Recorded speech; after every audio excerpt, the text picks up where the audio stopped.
vincularemos arte y psicología en un tema que queríamos tratar desde hace bastante tiempo, el síndrome de Stendhal, también conocido como síndrome de Florencia o el mal del viajero romántico, y que nos hace preguntarnos algo. ¿El arte puede dañar o enfermar a las personas? Menuda pregunta, ¿eh?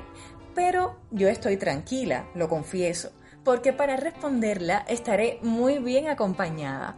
Mi nombre es Greta y te estoy saludando desde La Habana, este pequeño puntico en el mapa. Y ya le doy la bienvenida a Gretel, nuestra Gretu, que se encuentra en Madrid. Buenas, buenas. ¿Cómo estás? Uy, emocionadísima con el tema que traemos hoy y con la compañía que tendremos. Sí, porque hoy recibiremos por primera vez en Uy el Arte a una psicóloga. Iré dando pistas sobre ella. Es cubana, igual que nosotras, graduada de Psicología en la Universidad de La Habana y en estos momentos se encuentra cursando un doctorado en Psicología Social de Grupos e Instituciones en la Universidad Autónoma Metropolitana de México. Nivelazo. Además, será muy placentera la conversación con ella porque es nuestra amiga y algo que la caracteriza es que siempre se está riendo. Y eso contagia de alegría a todo el que la rodea. Sin más, bienvenida Maide Vázquez Padilla. Muchas gracias, chicas, por esa hermosa presentación. Podemos decirte May, ¿verdad? Por supuesto, estamos en confianza. Y como lo sé, te pido que me dejes comenzar con Gretu para ya ir adentrándonos en el tema que nos ocupa hoy, el síndrome de Stendhal. ¿Puede ser? Sí, por supuesto. Gretu, hablemos sobre el nombre de este síndrome. ¿Por qué se llama así, Vamos allá, pasito a pasito. Como muchos deben conocer, Stendhal era el seudónimo de Henri Beyle, un famoso escritor francés del siglo XIX, autor de obras tan conocidas como El Rojo y el Negro o La Cartuja de Parma. Ahora bien, este escritor en 1817 publicó un libro de viajes titulado Roma, Nápoles y Florencia, que tiene como protagonista a un supuesto caballero de Berlín que viaja a Italia y que cuenta sus experiencias. Aunque a todas luces, el libro lo que recrea son las propias vivencias de Stendhal en ese país. Así que el supuesto caballero era el mismo, ¿verdad? Todo parece indicar que sí, diré tú. Entonces, este caballero, al llegar a la Basílica de la Santa Cruz en Florencia, considerada el panteón de las glorias italianas, pues queda muy sorprendido cuando ve las tumbas de grandes hombres como Miguel Ángel, Galileo, Dante Alighieri, las obras de arte que allí se conservan e incluso la propia arquitectura del lugar en sí mismo. Luego, un monje lo conduce a ver la obra Las Sibilas del pintor conocido como el Volterrano. Y pues aquello al parecer fue una sobredosis de emoción para Stendhal, que comienza a experimentar síntomas como mareos, sudoraciones, taquicardia. Aquí tengo sus palabras textuales. Voy a leerlas. Sentado en la grada de un reclinatorio, con la cabeza apoyada en el púlpito para poder mirar el techo, las Sibilas de Volterrano me han dado tal vez el placer más vivo que jamás me ha dado la pintura.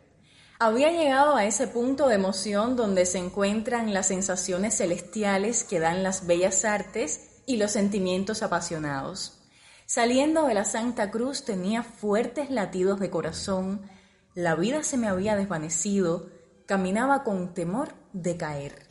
Súper impresionante. Y justamente en ese fragmento Stendhal nos estaba describiendo los síntomas de lo que años más tarde sería el síndrome que llevaría su nombre justamente. Y ahora sí nos adentramos en el terreno de la psicología, por lo que le pedimos auxilio a nuestra psicóloga.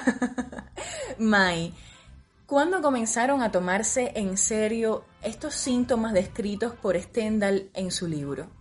Bueno, chicas, yo les cuento que fue en 1989 y gracias a la psiquiatra italiana Graciela Magherini, quien describió todos estos síntomas por primera vez como un síndrome. Y ustedes se estarán preguntando, y bueno, ¿qué la llevó a esto, no?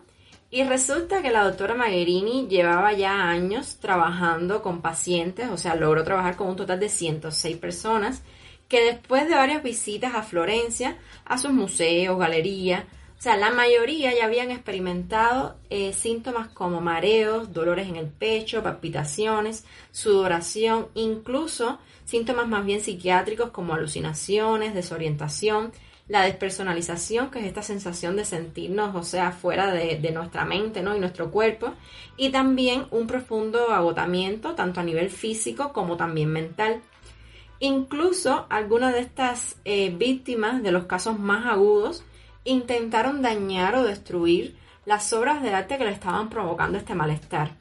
Y entonces la doctora observó que de manera general algunas características eran comunes a todos estos pacientes, como el inicio clínico de los síntomas, que era de manera muy repentina y que tenían una duración entre 2 y 8 días. O sea que en la mayoría de los casos esos síntomas habían aparecido de repente y habían durado ese periodo de tiempo. Exactamente, Gretel. Y después que ella logró recopilar todas estas observaciones, propuso 3 presentaciones clínicas diferentes de esta condición.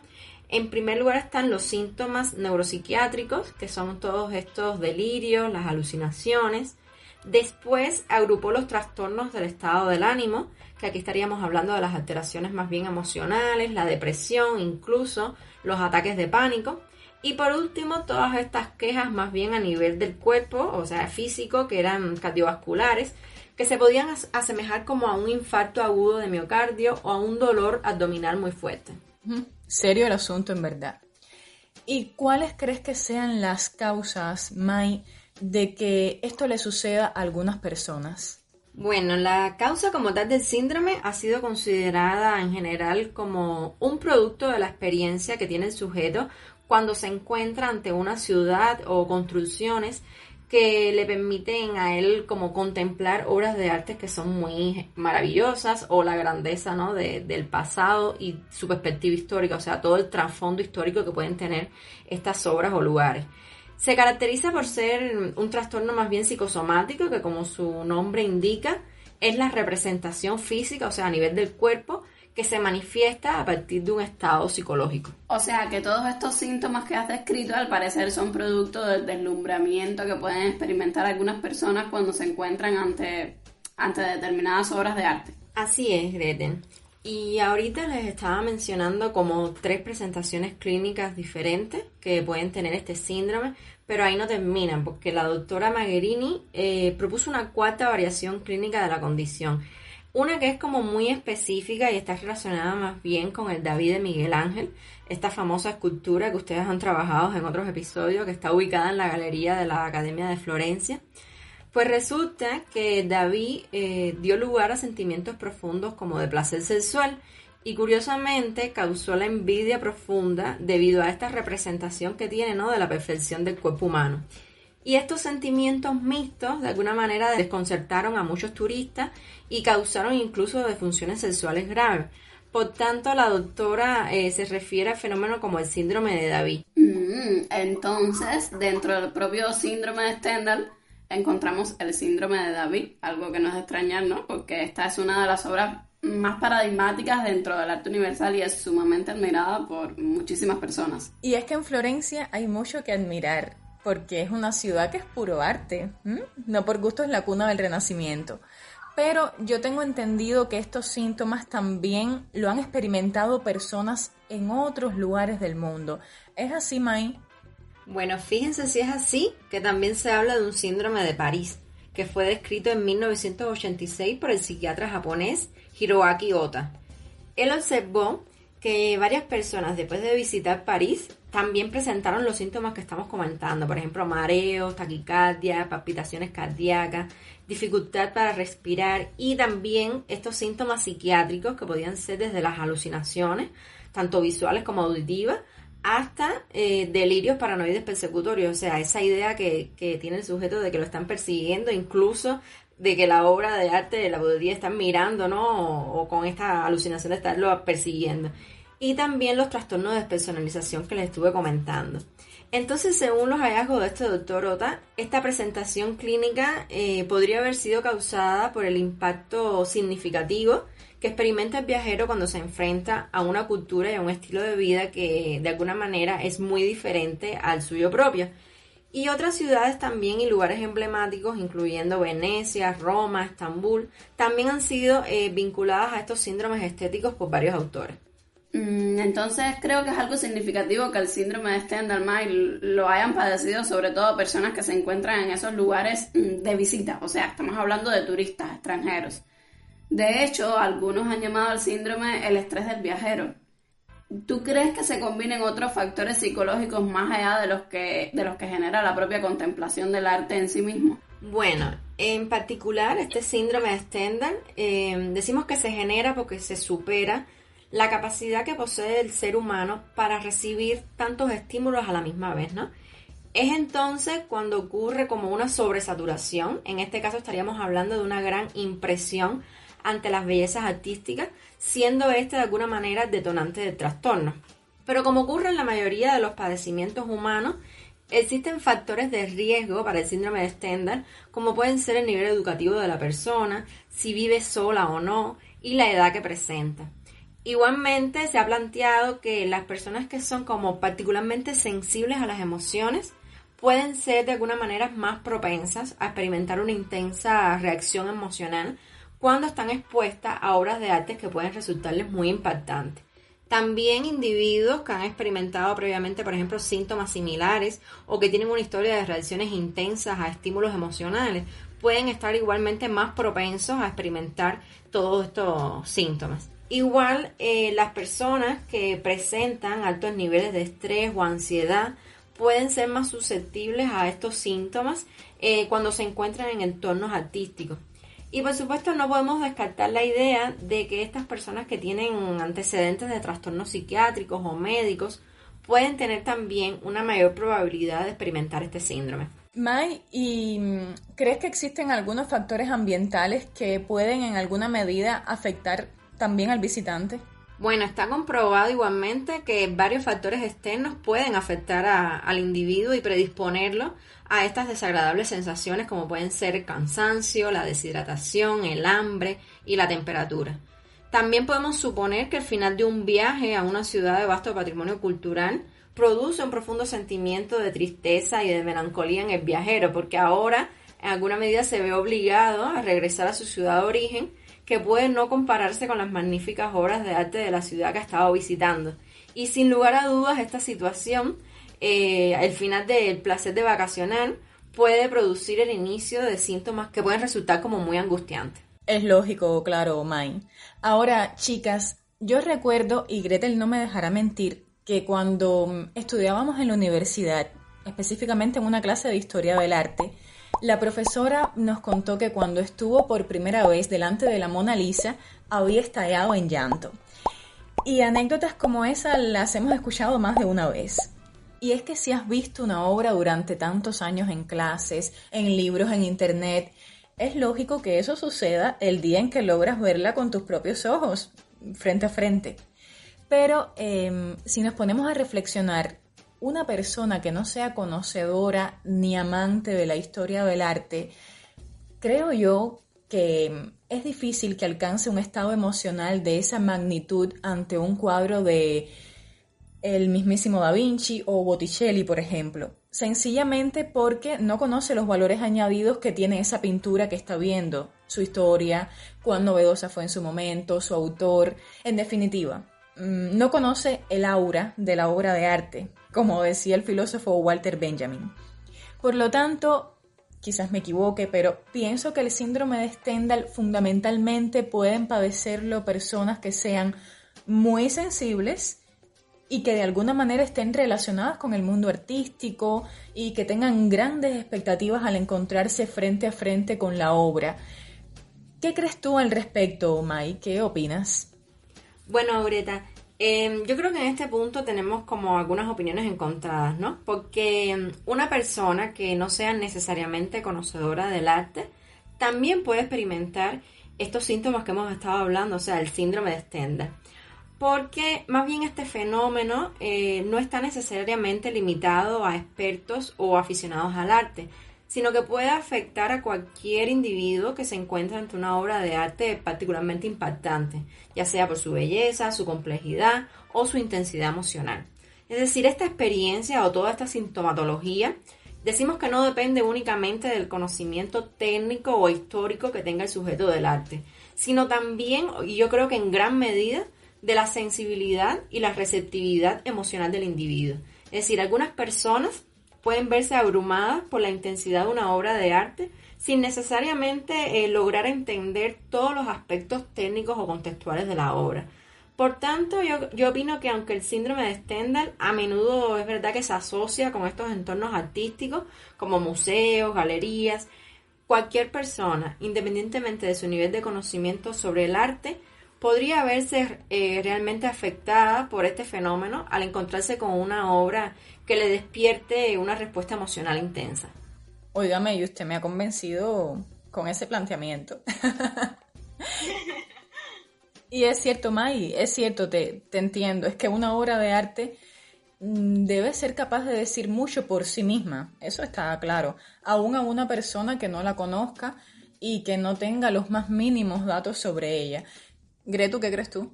Pudiera uno pensar que los conocedores del arte son más propensos a padecerlo por lo que tú hablabas, Gretu, de la relación previa que pueden tener con la obra, pero es verdad que un factor aquí importante es la sensibilidad y da igual, o sea, las experiencias son muy diferentes, creo, y en dependencia de cada circunstancia, de cada experiencia particular y de la sensibilidad, pues pueden ser tanto conocedores como no conocedores del arte los que padezcan estos síntomas y este síndrome. Sí, creo que las tres sí estamos de acuerdo en algo, en que la sensibilidad es un punto clave en este asunto. Por cierto, aquí tenemos 2 testimonios de personas relacionadas con el arte que hemos encontrado en internet y que nos parecieron reveladores. ¿Lees tú uno, Gretu? ¿Me ayudas? Después yo leo el otro. ¿Cómo no? Por aquí tengo el de un joven pintor checoslovaco, quien al salir de su visita a la Capilla Brancacci en Florencia, donde hay obras de Masaccio, Masolini, Filippino Lippi, pues contó: cuando salimos afuera, a la escalinata, estábamos agotados, sin energías. Podía tener incluso 40 grados de temperatura. Estábamos deshechos, sin posibilidad de hacer nada. Me tumbé en el suelo, estaba mal. Estaba allí sin moverme, sin hablar. No sé durante cuánto tiempo sentía una incapacidad absoluta de caminar. El descubrimiento más increíble ha sido que las cosas existen, que las cosas son. Descubres que todo lo que te han enseñado existe, es verdadero. Sí, en ese testimonio se demuestra lo que hablábamos de las grandes expectativas que poseen estas personas acerca de esas obras que tanto la han estudiado. Y por aquí tengo el testimonio de Margherita Ghidacci, que es una poetisa italiana. Ella cuenta que cuando estuvo en Francia, frente al altar de Isenheim, del pintor renacentista alemán Matthias Grunewald, sintió un gran malestar. Se sintió como paralizada y muy desequilibrada con la sensación de que algo se iba a disgregar en su interior. Oigan esto. Se defendió incluso dando la espalda a la obra maestra y concentrándose en los cuadros que la rodeaban. Y dice que mientras no miraba a Grunewald la miraba a ella. O sea, se sentía perseguida. Es que son súper impactantes estos testimonios y hay muchísimos más. Y ahora que tú dices eso, Gretu, me gustaría reflexionar sobre algo, el sensacionalismo, sobre todo en redes sociales. Ahora tampoco porque nos emocionemos delante de una obra de arte vamos a pensar que estamos padeciendo el síndrome de Stendhal, ni mucho menos, ¿eh? No, claro que no, para nada. Por eso quisiera hacerle una preguntita a May, otra más. May, más allá de las investigaciones de Graciela Magherini, la psiquiatra italiana de la que nos comentabas al comienzo, ¿en la actualidad el síndrome de Stendhal es considerado una enfermedad como tal? Miren, chicas, el problema que tienen muchos profesionales, ¿no?, al describir el síndrome de Stendhal como un trastorno psiquiátrico propio, es que sus síntomas a veces son muy difíciles de diferenciar de otras afecciones más generales que comúnmente pueden presentarse en los turistas, como por ejemplo la agorafobia, que es este miedo ante espacios con muchas personas, que también puede provocar taquicardias o esta sensación de sentirse enfermo. Por tanto, muchos especialistas coinciden que una reacción emocional ante el arte no constituye necesariamente un trastorno psiquiátrico, incluso si conduce o de alguna manera contribuye a que aparezcan estos síntomas angustiantes o peligrosos. Por ejemplo, en el momento en el que observas una obra de arte, sabemos que hay áreas específicas del cerebro que se nos activan, como cuando ves a una persona que te llama mucho la atención. Pero esto no es suficiente para decir que estamos ante un síndrome. Entonces todavía este trastorno no está como validado y no podemos encontrarlo en el DSM-5, que es el manual de los trastornos mentales, ni el CIE-10, que es la clasificación internacional de enfermedades que nosotros utilizamos, ¿no? Entonces los síntomas asociados a este síndrome más bien pueden ser interpretados dentro del marco de otros trastornos, como el trastorno de ansiedad o somatomorfo. No obstante, creemos que su exclusión, ¿no?, de los manuales psiquiátricos principales puede deberse a esta falta de suficiente evidencia empírica o a su naturaleza también particular y poco común. Pero en alguna medida sigue siendo un objeto de interés en la psicología y también para la psiquiatría, debido a su singularidad y que también ofrece una ventana sobre la relación que puede existir entre el arte y la experiencia emocional y psicológica. Perfecto. Entonces, May, ya finalizando esta conversación, vamos a hacerte otra pregunta, como si ya no hubiesen sido suficientes. ¿Qué nos recomiendas a todos los amantes del arte cuando vayamos, por ejemplo, a Florencia o a otra ciudad donde se respire arte y que corremos el riesgo de sobreimpresionarnos? Bueno, evitar por completo los síntomas de este síndrome de Stendhal es bien difícil, ya que puede ser una reacción emocional natural ante obras de arte especialmente impactantes, que es quizás lo que les ocurra a ti y a Gretel cuando vayan a Florencia. Y a Jenny, que si la dejamos fuera, después vienen los reclamos, y ustedes saben. Un besito, Jenny, te extrañamos hoy, no te hemos olvidado. Sin embargo, la prevención siempre es la mejor opción. Y se pueden adoptar algunas medidas como el adecuado descanso, la hidratación, la alimentación y la protección solar. Muy importante cuando se llega a los 30 años. Es así, ya uno tiene una edad. También podemos ir acompañados de amigos o familiares porque pueden ser de gran ayuda emocional y también nos pueden proporcionar un apoyo en caso de experimentar alguno de estos síntomas adversos. Puede también en alguna medida funcionar tomar descansos periódicos durante las visitas, salir a tomar aire fresco, sentarse en un área que nos resulte tranquila o simplemente tomar distancia de las obras de arte por un momento para intentar relajarnos. Los psicólogos recomendamos mucho el control de la respiración mediante técnicas de relajación, la meditación o la visualización guiada para reducir todos estos niveles de ansiedad. También se pueden ajustar en cierta medida la duración o el ritmo de las visitas a los lugares con obras o construcciones impactantes para así evitar en cierta medida la sobrecarga emocional que nos puede llegar a producir. Y por último, me gustaría como especificar que en el caso de las personas que poseen algún antecedente psiquiátrico, o sea, algún trastorno mental, esto puede constituir un importante factor de riesgo y sería prudente asesorar a los pacientes con estas enfermedades persistentes antes de viajar a lugares que pueden ser de gran impacto a nivel personal y emocional. ¿Quién diría que el arte puede provocar todas estas cosas, Gretel? Ya sabes, tenemos que planificar bien nuestros recorridos para poder ir asimilando todo poquito a poquito. Y si quieren, yo también puedo acompañarlas a Florencia e ir controlándole los síntomas, Buenísima idea. Una amiga psicóloga cerca es algo que siempre se agradece. ¿Qué más se le puede pedir a la vida, Gretel? Yo creo que no se le puede pedir nada más. En serio, muchísimas gracias, May, por acompañarnos hoy, por dedicarnos tu tiempo, por tener paciencia con nosotras. Qué bueno tenerte por aquí. Muchísimas gracias a ustedes, chicas, y espero que siempre me inviten cuando sea de temas de psicología. Seguro que sí. Y gracias a ti también, mi Gretu. Un placer con placer, como siempre.